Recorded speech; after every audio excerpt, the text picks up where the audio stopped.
Hi, boys and girls. It's Miss Bissell. We are going to be working in our book on lesson 11.3. I need everybody to be on page 466. And I just real quickly want to tie up a couple loose ends. So while you are a virtual remote learner, you boys and girls are using this video as your lesson. You know that when you're in school with me during your face-to-face days that I stand up, I teach the lesson. You're getting the same lesson that the boys and girls at school are getting.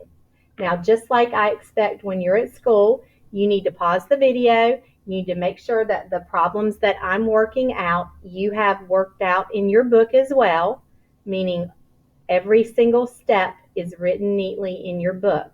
And the benefit, again, to having the recording is you can pause to get yourself caught up. You can rewind if you want to listen again if you were too busy writing and you couldn't focus. But we're not just watching the video and then jumping on and doing the practice buddy. We're watching the video, we're engaging by copying the problems down, and we are doing the practice problems that I ask you to do. The other thing that's starting to be an issue, and we're in week 5 of school, is that you have got to make sure you do your math lesson every day, because I pretty much teach a new concept every day. And I know today I was working with some boys and girls who were remote learners on Monday and Tuesday, and they have not done their volume work. They did not look at lesson 11.1, which taught about volume and taught that we could visualize volume by counting unit cubes. Then yesterday they did not watch or do the 11.2 lesson, which is where they learned about using the volume formulas.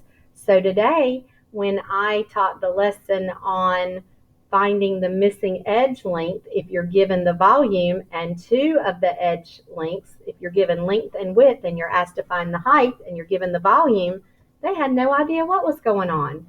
So we have got to make sure that we are doing our assignments every day. I know that the county has a Friday night deadline on all your assignments, but boys and girls, that's really not a good idea, because like I said, I just gave a perfect example. You've got to do your work daily.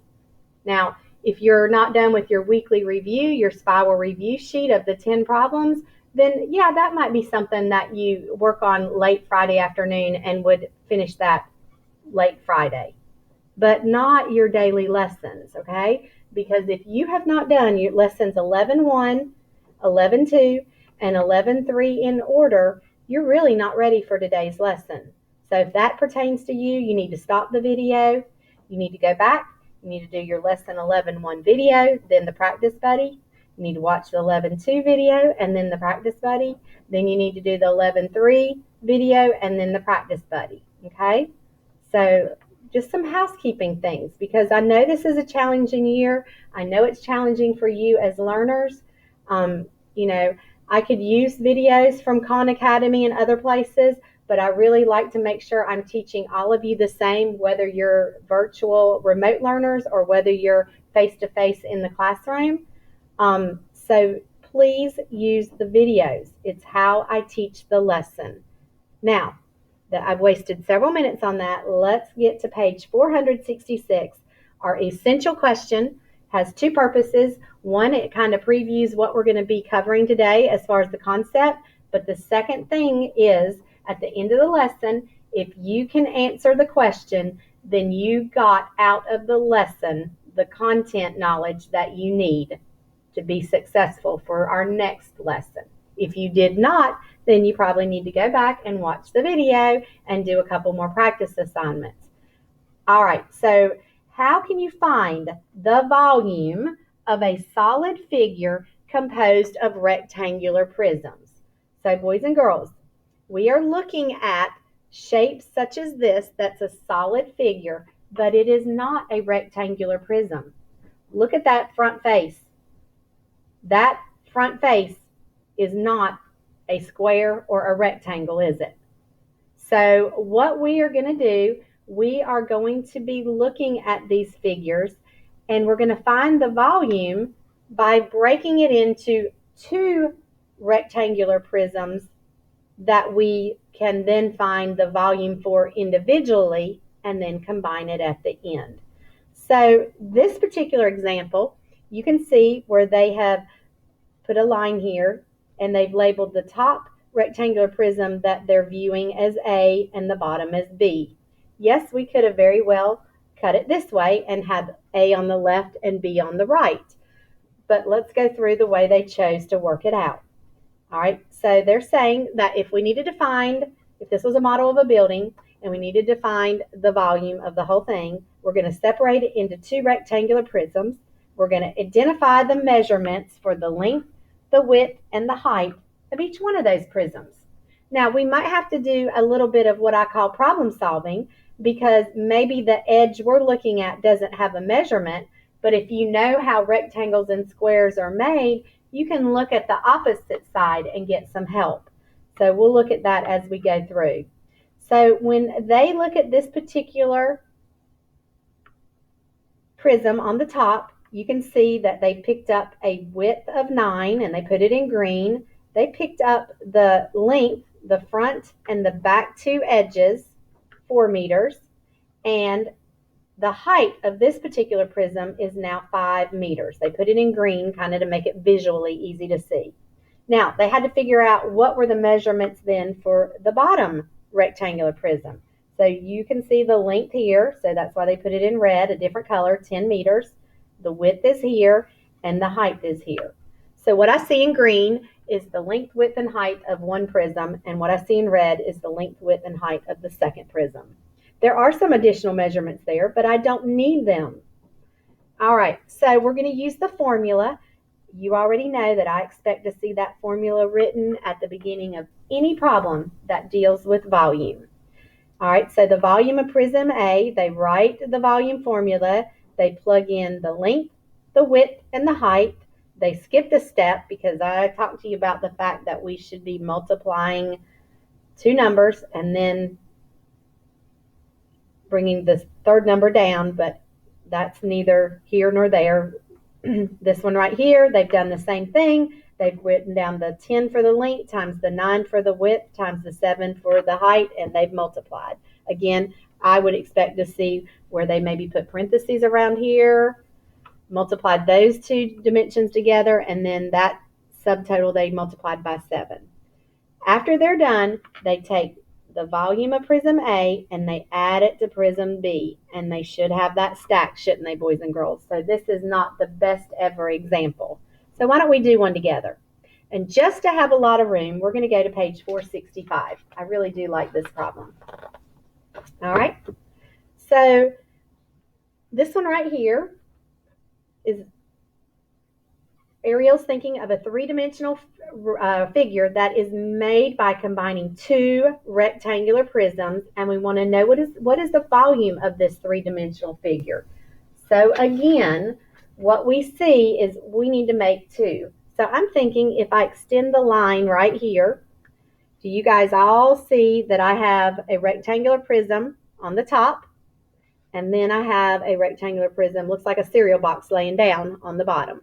Okay, so that's what I'm going to be focusing on for my lesson or for my measurements. So let's start with the top and let's label it A. It will be very helpful if you label one of them A and one of them B. And the bottom one laying down we're going to call prism B. And then we're going to come out to the side. Do not write very big. You won't have room. And prism A is what we're going to start with. And if you remember, we start by writing the formula, and we're going to use our basic volume formula. Volume equals length times width times height. All right.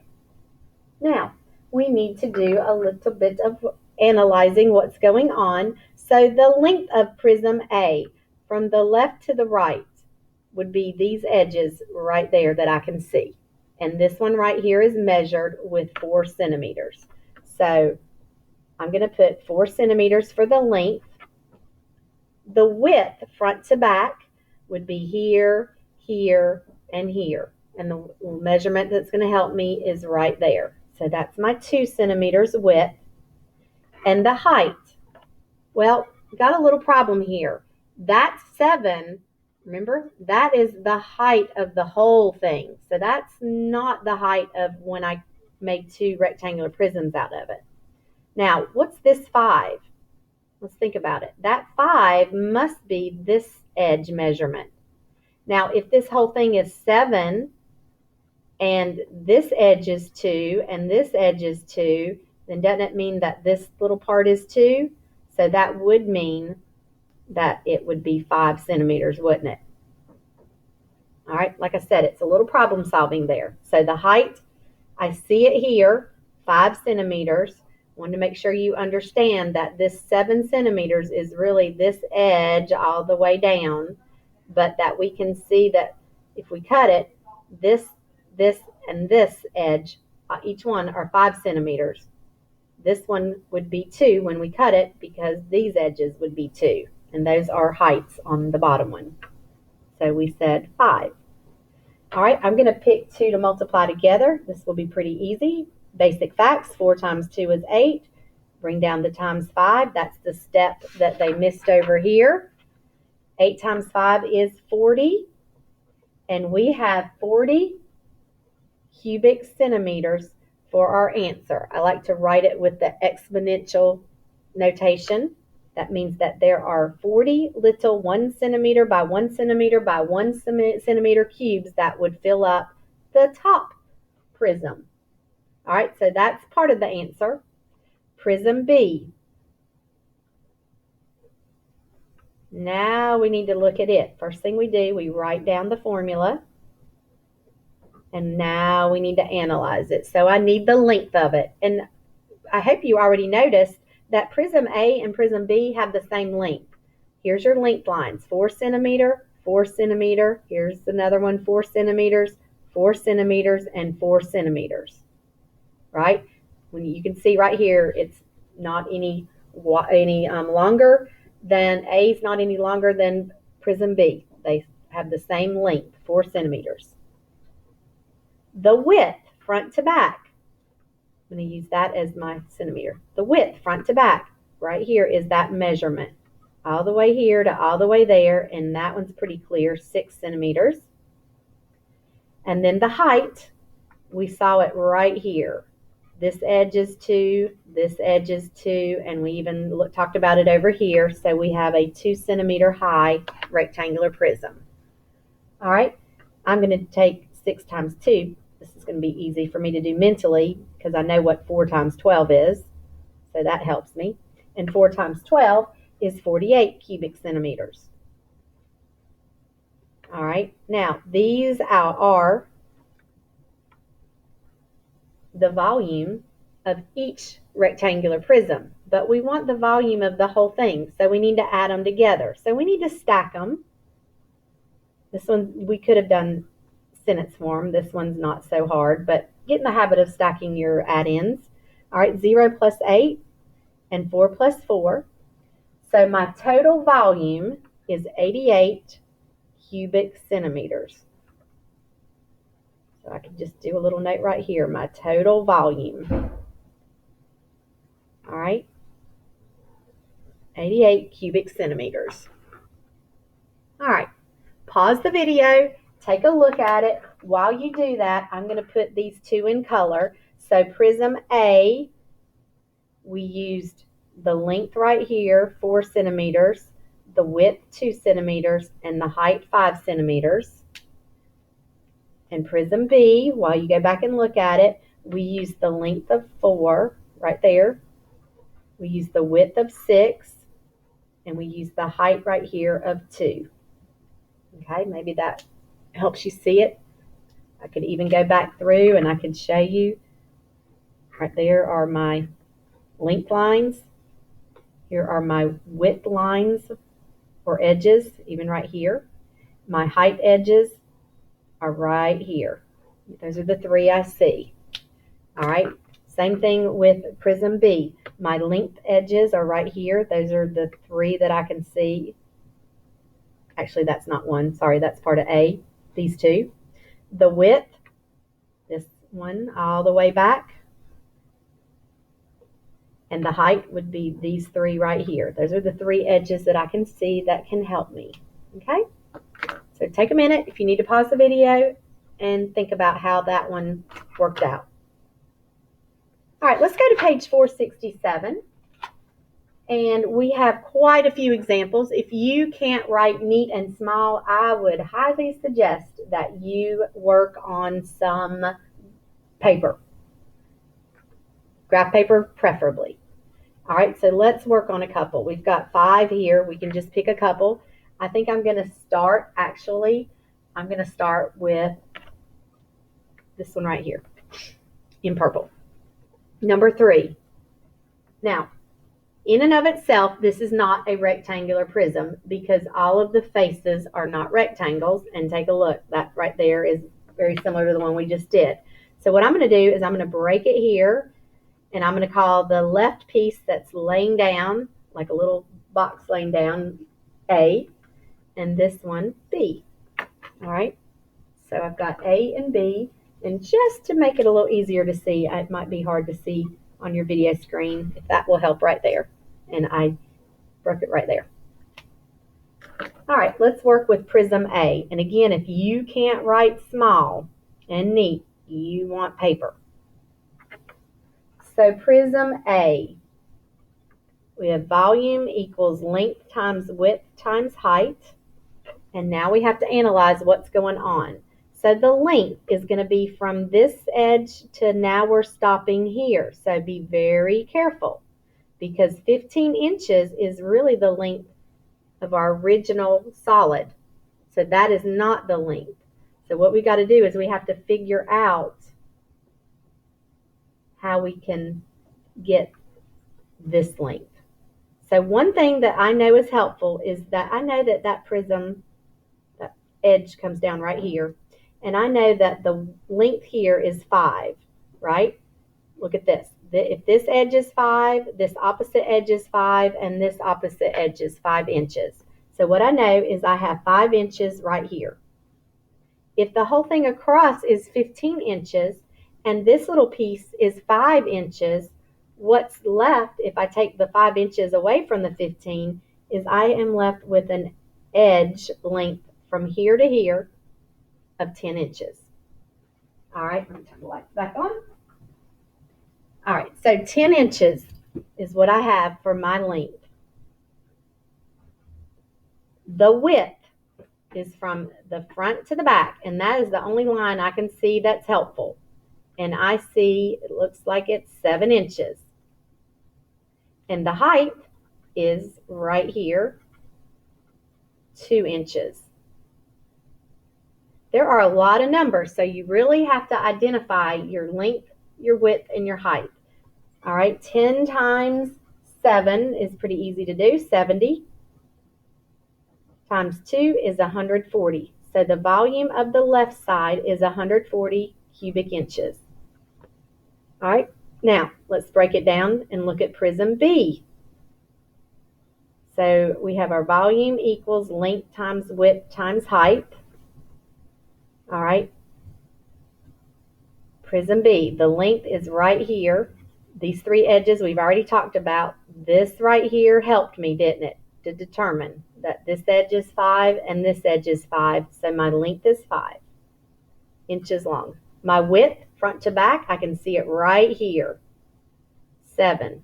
I could see that same edge right there would be 7. And the opposite edge right here, I could even see it right there, is 7 inches. So from front to back, Prism B is 7 inches. And the height, top to bottom.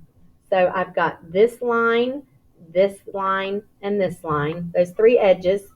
So this measurement right here goes with this edge.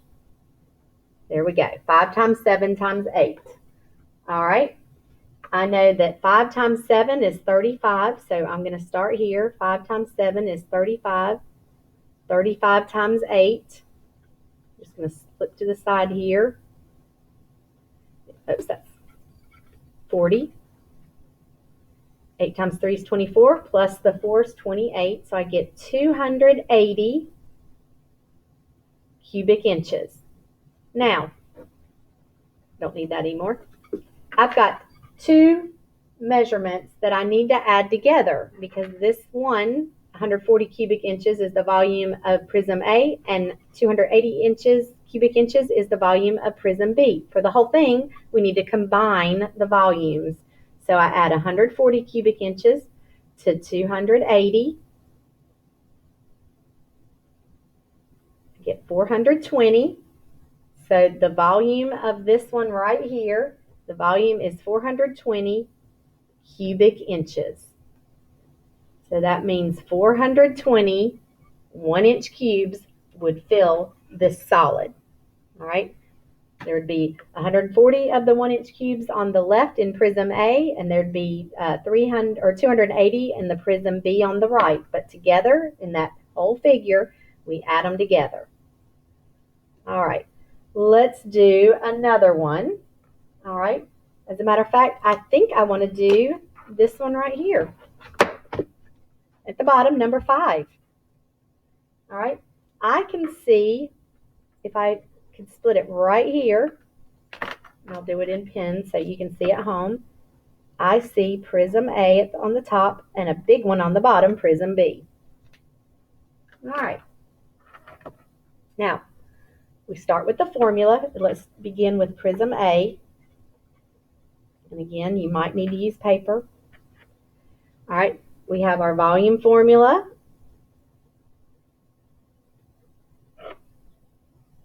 All right.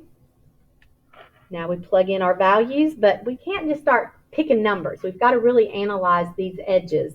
So I'm looking for the length of the one on top. There's no measurement here, no measurement here. Length is left to right across the front. Doesn't that 6 centimeters help us? That's the length. The width is front to back. And when I look at this one, I see this 4 centimeters goes with this edge right here. This edge, this edge. And I actually noticed that Prism B has the same width, doesn't it? All right, so 4 centimeters. The height, it's going to be this, but that's not 10 centimeters. 10 centimeters is the whole thing. This edge doesn't help me. But right here, this edge right here that shows the height is helpful, and there's a little arrow showing me that that's 3 centimeters.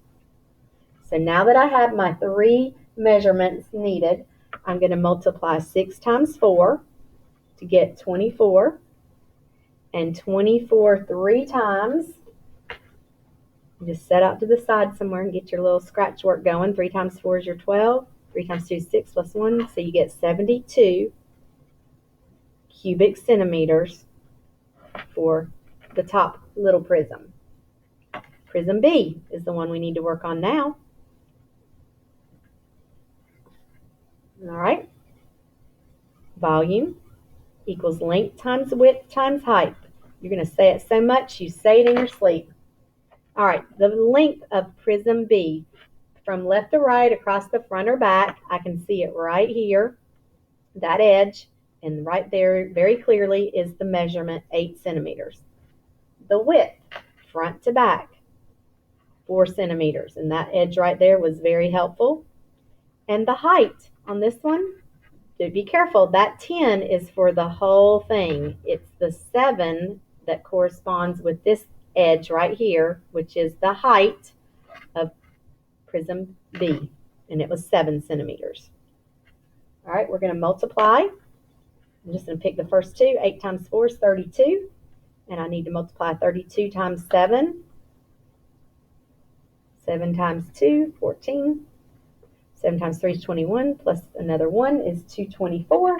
So I get 224 cubic centimeters.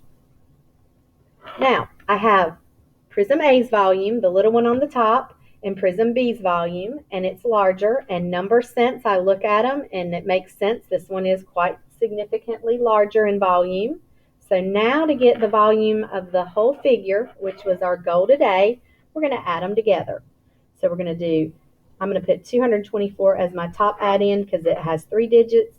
Put 72 as my bottom add-in. Carefully add them together. I get 296 cubic centimeters. So that means that I can fit 296 1 centimeter cubes in this solid figure.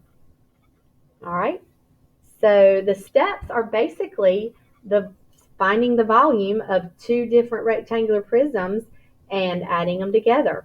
Probably the biggest challenge for today is really analyzing those edge measurements and making sure you have the right number for the length, the width, and the height.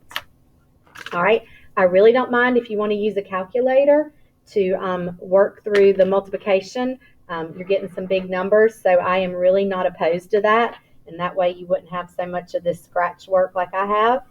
That's fine. I'm going to look at the essential question again, but I'm going to give you an opportunity. If you want to work a couple more problems, I'm going to let you pick, and then I will put up my answers. All right, but let's go back to the essential question, because I know some of you are dying to get to this. This wasn't such a hard concept. All right, so how can you find the volume of a solid figure composed of two rectangular prisms? I think you should be able to answer that. And the way we're going to do that is we're going to break that solid figure into two rectangular prisms. We're going to analyze the length, the width, and the height edges, and you're basically going to find the volume for each rectangular prism, then add it together for your solid figure. All right, so ladies and gentlemen, if you would like to do a couple of these problems, if you want to work through 1 and 2, if you want to work through 4, 6, or 7, you've got a couple there. If you're not so sure, before you hit the practice buddy or contact people before you hit your assignment, if you want to work those, pause the video now, and I will put up my answers.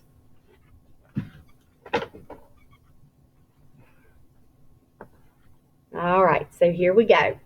So if you want to pause it, if you worked 1 and 2, or either one of those, here's how I worked 1 and 2. So if you want to pause it and analyze it, there's my work. All right, this is how I worked out 3 and 4. Same thing. If you want to stop the video and analyze my work, all right, the combined volume for this solid figure number 6 was 348 cubic feet. And for this figure, I have 828 cubic meters. So like I said, pause the video and you are welcome to look over it. Oh, and number 4, I forgot, I worked that one too. All right, that one ended up being 312 cubic centimeters. All right, have a great day.